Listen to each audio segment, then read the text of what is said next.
Hello అండి. ఈరోజు నేను సొరకాయ పులుసు చేసుకుంటున్నాను.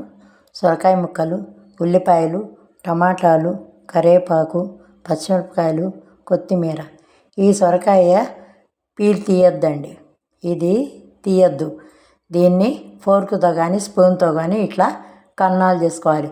పులుసు ఈ కన్నాల్లోకి పోయి చాలా రుచిగా ఉంటుంది.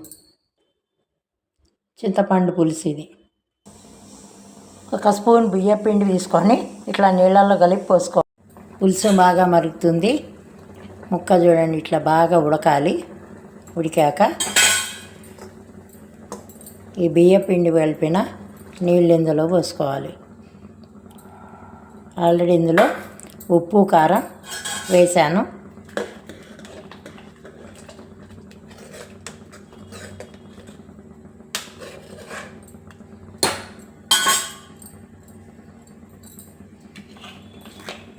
ఇందులో మేమైతే కొంచెం మైల్డ్ స్వీట్ కోసం బెల్లం వేస్తాం.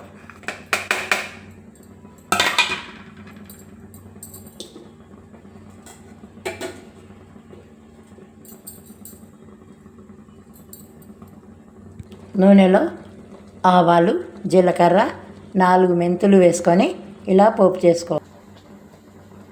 లాస్ట్లో స్టవ్ కట్టేసి కొత్తిమీర వేసుకొని దింపుకోవటమే. అంతే, సొరకాయ ముక్కల పులుసు రెడీ. ఎలా ఉందో కామెంట్ చేయండి friend. Please like, share and subscribe my channel. Thank you for watching.